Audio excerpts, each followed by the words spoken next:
not if we're there are three things.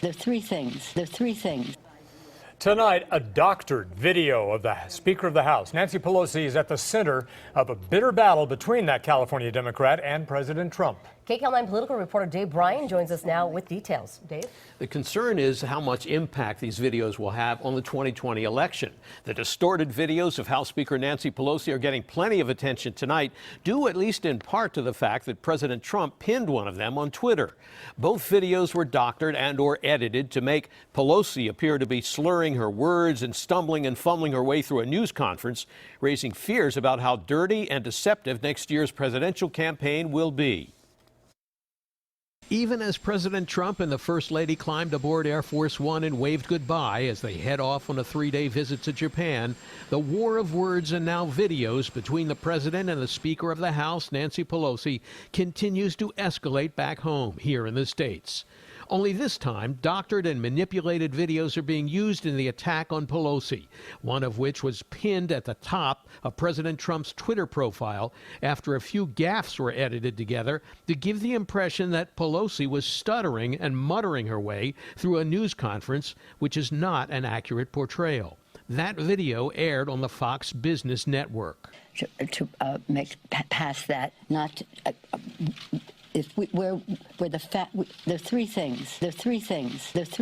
Another attack video aimed at making it sound like Pelosi speaking at a seminar this week was drunk by slowing down the video and changing the sound of it. First, the real video. And then he had a press conference in the Rose Garden with all this sort of visuals that obviously were planned long before. Now, here's the slowed down, doctored video that was posted on Facebook and other social media websites Wednesday by Politics Watchdog, a far-right political website. And then he had a press conference in the Rose Garden with all this sort of visuals that obviously were planned long before. The comments said, "She's trashed," and "She's drunk," and "How many drinks did you have today?" But even after Facebook found out from independent researchers that the video had been doctored and was falsely portraying Pelosi, a Facebook executive told CNN's Anderson Cooper they did not take down the video,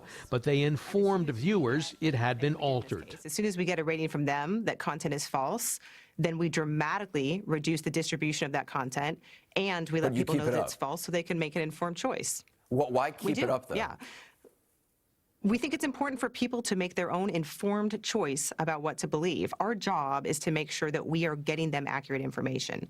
And that's why we work with more than 50 fact-checking organizations around the world. The increasingly heated dispute between President Trump and Speaker Pelosi began with exchanges like this. We believe that no one is above the law, including the President of the United States, and we believe that the President of the United States is engaged in a cover-up. This just shows how fake you and the news are. When you say a personal attack, did you hear what she said about me long before I went after her? Did you hear? She made horrible statements. She knows they're not true. She said terrible things.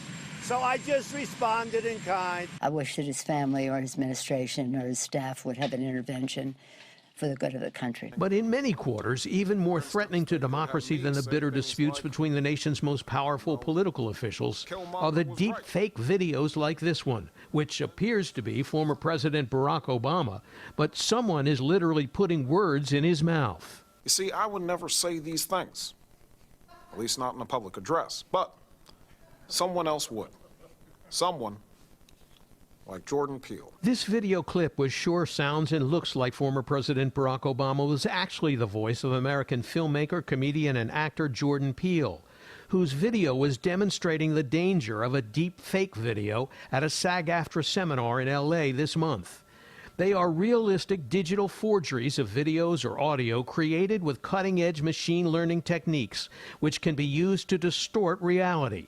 And with the presidency of the United States at stake in the upcoming election, that could be a very dangerous thing. It used to be the ability to create those fakes was, well, Hollywood studios. That's where the technology was. But now you can go to GitHub and download some code and run it on your computer, and the average person can now create this type of fake. And so that democratization of access to technology is in some ways where the real danger is. Now, this latest episode is already putting more pressure on the social media giants. We saw some of that in our report, especially since they were already under fire for their slow reaction to disinformation online, or no reaction at all in some cases. An aide to Speaker Pelosi told the New York Times the distorted video attacks on her are sexist and pointed out that she does not drink alcoholic beverages of any kind. Susie, back to you. All right.